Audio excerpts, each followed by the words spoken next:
Hi friends, welcome to Mahika truths. విడిచిన మాసిన బట్టలు ఈ టైంలో ఉతకకూడదు. మన ఇంట్లో బట్టలను ప్రతిరోజు పొరపాటున కూడా ఈ సమయంలో ఉతకకూడదు. ఇది పరమ దరిద్రంగా శాస్త్రాలు చెప్తున్నాయి. అదేవిధంగా మన ఇంట్లో లక్ష్మీదేవి స్థిరంగా ఉండాలంటే ఎటువంటి పనులు చేయకూడదు కూడా ఈ వీడియోలో మనం ఇప్పుడు తెలుసుకుందాం. ఈ రోజుల్లో డబ్బు లేనిదే ఏ పని అవ్వదు. కానీ కొందరి దగ్గర డబ్బు అధికంగా ఉంటే మరికొందరి దగ్గర నిత్యావసరాలకు కూడా ఇబ్బంది అయ్యేలా ఇంట్లో ధనం నిలవదు. వారు సంపాదించే డబ్బులు చాలక ఖర్చులు పెరిగి అప్పులు చేసి దాని వడ్డీలు కట్టలేక ఎంతో బాధపడుతూ ఉంటారు. లక్ష్మీదేవి అనుగ్రహం ఉంటే ఎంతటి పేదవాడైనా సరే ధనవంతుడవుతాడు. అందుకు అందరూ లక్ష్మీదేవిని పూజిస్తూ ఉంటారు. లక్ష్మీదేవి అనుగ్రహం కలగడానికి ఎన్నో ప్రయత్నాలు చేస్తూ ఉంటారు. కొంతమందికి ఎన్ని ప్రయత్నాలు చేసినా లక్ష్మీదేవి అనుగ్రహం లభించదు. అందుకు కారణం మనం మన ఇంట్లో తెలియక ఇలాంటి తప్పులు చేయడం వల్లే లక్ష్మీదేవి కటాక్షం కలగక ఇంట్లో ఆర్థిక ఇబ్బందులు ఎదురవుతాయి. ఇంట్లో ఇలాంటి తప్పులు చేసి మీరు ఎన్ని నోములు వ్రతాలు చేసినా ఉపయోగం అనేది ఉండదు. ఆ పొరపాట్లు ఏంటో ఇప్పుడు ఈ వీడియోలో మనం తెలుసుకుందాం. అంతకన్నా ముందు లక్ష్మీదేవి అనుగ్రహం కోల్పోయి దేవతలు ఎంత ఇబ్బంది పడ్డారో తెలిపే ఈ కథ ముందు తెలుసుకుందాం. శ్రీ మహావిష్ణువును ఆశ్రయించి ఉండే దేవతలకి ఆదిలక్ష్మీదేవి సమస్త సంపదలు అనుగ్రహించి వారి వారి విధులను నిర్వహించే సామర్థ్యాన్ని వారికి ప్రసాదిస్తూ ఉంటుంది. ఈ విధంగా లక్ష్మీనారాయణుల అనుగ్రహం వల్ల స్వర్గంలో సమస్త సుఖాలకు అనుభవిస్తూ ఆనందాలతో మునిగిపోయి దేవతలు క్రమంగా లక్ష్మీదేవిని ఆరాధించడం మర్చిపోయారు. ఎప్పుడైతే సుఖాలకు అలవాటు పడి అహంకారం తలకెక్కుతుందో అప్పుడు దైవానుగ్రహం కోల్పోతారు. దేవతల ప్రవర్తనకు ఆదిలక్ష్మీదేవి ఆగ్రహించింది. ఎలాగైనా వీరికి బుద్ధి చెప్పాలనుకుంది. దారి తప్పిన పిల్లల్ని ఏ తల్లి చూస్తూ ఊరుకోదు కదా. అందుకే వెంటనే ఆ తల్లి దేవలోకంలో తేజోరూపిణి అయిన యక్షునిగా సాక్షాత్కరించింది. కనులు మిరుమిట్లు గొలిపే ఆ తేజానికి దేవతలంతా భయపడ్డారు. దేవేంద్రుడు కూడా ధైర్యం కోల్పోయి అష్టదిక్పాలకులో ముఖ్యుడైన అగ్నిదేవుడిని పిలిచి ఈ శక్తి ఎవరో తెలుసుకొని రమ్మని పంపాడు. ఇక అగ్నిదేవుడు ఎంతో కోపంతో ఆ తేజో రూపానికి దగ్గరకు వెళ్ళి, నేనెవరో తెలుసా? నేను ఈ చరాచర జగత్తులో ఏ వస్తువునైనా దహించి వేయగల అగ్నిదేవుడిని.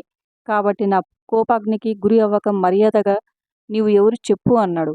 అతని గర్వాన్ని గుర్తించిన ఆ తల్లి అతని గర్వాన్ని అణిచివేయాలని అనుకుని ఒక గడ్డి పరకను సృష్టించింది. ఆ గడ్డి పరకను అగ్నిదేవుడికి చూపిస్తూ, నీకంత శక్తి ఉంటే ఈ గడ్డి పరకను దహించి చూద్దామంటుంది. ఇక అగ్నిదేవుడు నవ్వుతూ, ఈ గడ్డి పరకను నా చిటికెన వేలుతో దహించి వేస్తానని ఎన్ని ప్రయత్నాలు చేసినా ఆ గడ్డి పరక మాత్రం కాల్చలేకపోయాడు. ఇక అవమాన భారంతో తల వంచుకొని వెనుదిరిగి వెళ్ళి దేవేంద్రుడికి జరిగింది చెప్పాడు. ఇక దేవేంద్రుడు వాయుదేవుణ్ణి పిలిచి ఆ శక్తి ఎవరో తెలుసుకొని రమ్మని పంపాడు. ఇక ఆ వాయుదేవుడు ఆ తేజోరూపిణి దగ్గరికి వెళ్ళి ఇలా అన్నాడు, నీవెవరో చెప్పు, లేకుంటే నా కోపాగ్నికి గురి అవుతావు. నేను ఈ లోకాలన్నింటిలో ఎదచ్చేదగా సంచరిస్తూ ఏ వస్తువునైనా కదల్చగల సామర్థ్యం ఉన్న వాయుదేవుడిని అన్నాడు.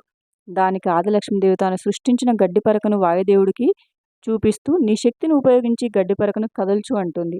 ఇక వాయుదేవుడు ఎంత విశ్వ ప్రయత్నం చేసినా ఆ గడ్డి పరక మాత్రం కదలనే కదలదు. ఇక అవమానంతో దేవేంద్రుని దగ్గరకు పోయి ఆ శక్తి ఎవరో నీవే తెలుసుకోమని దేవేంద్రుడితో చెప్పాడు. ఇక ఇంద్రుడు భయం భయంగా ఆ తేజరూపిణి దగ్గరకు వెళ్ళాడు. కానీ ఆ తల్లి అంతలోనే అంతర్ధానమైంది. భయంతో ఉన్న దేవేంద్రుడితో ఆ తల్లి ఆశరీరవాణిగా ఇలా పలికింది, దేవేంద్ర, మీ శక్తి సామర్థ్యాలు ఎలాంటివో తెలిసిందా? నా అనుగ్రహం లేకపోతే మీ దేవతల శక్తులు అన్నీ దేనికి పనికిరావు, అర్థమైందా అని గద్దించి అడిగింది. ఇక ఇంద్రునికి ఇదంతా ఆదిలక్ష్మీదేవి ఆగ్రహ ప్రభావం వల్ల అని అర్థమైంది. తప్పు తెలుసుకున్న ఇంద్రుడు ఆదిలక్ష్మీదేవిని ఎన్నో విధాలా స్తుతించి శరణు శరణు అంటూ ప్రార్థించాడు. ఆ విధంగా అనేక విధాలుగా స్తుతించి బీజాక్షర జపం చేసినటువంటి దేవేంద్రుడిని క్షమించి ఆ తల్లి కరుణించి సాక్షాత్కరిస్తుంది. తమ తప్పు తెలుసుకున్న దేవతలందరూ ఆ తల్లిని శరణు వేడి తమ తమ శక్తిని తిరిగి పొందారు. కాబట్టి ఆదిలక్ష్మీదేవిని మరవడం, అమ్మకు ఆగ్రహం కలిగించే పనులు చేయకూడదు. మనకు ఉన్న శక్తి సామర్థ్యాలన్నింటినీ ఆ తల్లి అనుగ్రహం వల్లనే లభిస్తాయి. మనం లక్ష్మీదేవి అనుగ్రహం పొందాలంటే ఎలాంటి పొరపాట్లు చేయకూడదు ఇప్పుడు తెలుసుకుందాం. రోజు బట్టలు ఉతుకుతూ ఉంటారు. అయితే బట్టలు ఉతకడానికి కూడా ఒక సమయం ఉంటుంది. ఉదయం సమయంలో మాత్రమే బట్టలు ఉతకాలి. అలా కాకుండా సాయంత్రం వేళల్లో బట్టలు ఉతికితే దరిద్రం చుట్టుకుంటుందంట. అసలు శాస్త్రం ప్రకారం మంగళ శుక్రవారాల్లో బట్టలు ఉతకకూడదు. జ్యోతిష్య శాస్త్రం ప్రకారం పాత బట్టలతో పోతుడవడం, వాటిని మ్యాట్ లాగా వాడటం సరికాదు. వాటిని మురికిని శుభ్రం చేయడానికి వాడితే దురదృష్టం వెంటాడుతుందని, వ్యక్తులపై నెగటివ్ ఎఫెక్ట్ పడుతుందని నమ్ముతున్నారు.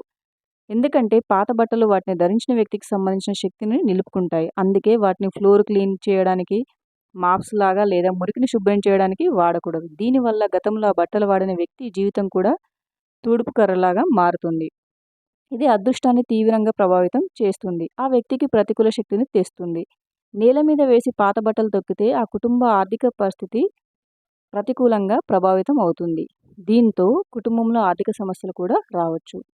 పాత బట్టలను ఇంట్లో పెట్టుకోకూడదు. దీనివల్ల ఇంట్లో ప్రతికూల శక్తి వ్యాపించి మానసిక ఉద్రిక్తత పెరుగుతుంది. ఫలితంగా కుటుంబం మొత్తం ఇబ్బంది పడాల్సి వస్తుంది. వాడని దుస్తులను బీరువాలు, అల్మారాల్లో పెట్టుకోవడం కూడా మంచిది కాదు. మీ పాత బట్టలను ఎవరికైనా దానం చేసే ముందు వాటిని ఉప్పు నీటిలో ఉతకడం మంచిదని జ్యోతిష శాస్త్రం సలహా ఇస్తుంది. దీనివల్ల దుస్తుల నుంచి యజమానికి చెందిన ఎనర్జీ తొలగిపోతుంది. అలాగే చినిగిపోయిన, మురికి పట్టిన బట్టలను దానం చేయకూడదు. వాడగలిగే స్థితిలో ఉన్న వాటిని ఇతరులకు ఇవ్వాలి. బాగా చిరిగిన, అపరిశుభ్రమైన బట్టలు దానం చేస్తే మీ జాతకంపై ప్రతికూల ప్రభావం పడవచ్చు. ఇది దురదృష్టాన్ని తీసుకురావచ్చు. ఎవరికి పనికిరాని, ఏమాత్రం ఉపయోగపడని చిరిగిన బట్టలను చెత్తకుండీలో పడేయడం మంచిది. బట్టలు ఉతకడం లేదా ఎండబెట్టడం వాస్తుశాస్త్రం ప్రకారం సూర్యాస్తమయం తర్వాత వాతావరణంలో గరిష్ట ప్రతికూల శక్తి ఉంటుంది. కనుక సూర్యాస్తమయం తర్వాత బట్టలు ఉతకకూడదు లేదా ఆరబెట్టకూడదు. అటువంటి పరిస్థితుల్లో బట్టలు ఉతకడం లేదా ఎండబెట్టడం ద్వారా ప్రతికూల శక్తి బట్టల్లో ప్రవేశిస్తుందంట. దీని కారణంగా శారీరక, మానసిక సమస్యలను ఎదుర్కోవాల్సి వస్తుంది. వాస్తుశాస్త్రం ప్రకారం రాత్రివేళ ప్రతికూల శక్తి బలంగా ఉంటుంది. రాత్రిపూట బట్టలు ఉతకడం, బయట ఎండబెట్టడం వల్ల మన బట్టల్లోకి నెగిటివ్ ఎనర్జీ ప్రవేశిస్తుంది. ఈ నెగిటివ్ ఎనర్జీ మనకి ఏ విధంగానూ మంచిది కాదు. అంతేకాదు, మాసిన బట్టలు ఉతికిన తర్వాత స్నానం చేయాలి. పొరపాటున కూడా బట్టలు ఉతికేటప్పుడు ఆ నీళ్ళని కాళ్ళ మీద పోసుకోకూడదు. అలా చేస్తే దరిద్రం వచ్చి పడుతుందంట. ఇక వంటగదిలో వంట పాత్రలను పెట్టుకోవడానికి ఉపయోగించే మాసిపోయిన బట్టలను పొద్దుపోయిన తర్వాత ఉతకకూడదు. సాయంత్రం సమయంలో ఎప్పుడు పొరపాటున కూడా నిద్రపోకూడదు. భార్యాభర్తలు సాయంత్రం సంసారం చేయకూడదు. ఎవరితోనూ గొడవ పడకూడదు. సాయంత్రం సమయంలో ప్రదోషకాల ధ్యానం, పూజ మంచి ఫలితాలను ఇస్తాయి. గడపను లక్ష్మీదేవి స్వరూపంగా చెప్తూ ఉంటారు. కాబట్టి గడప మీద కూర్చోవడం, నిల్చోవడం వంటి పనులు అస్సలు చేయకూడదు. గడపను కాలితో తొక్కకూడదు.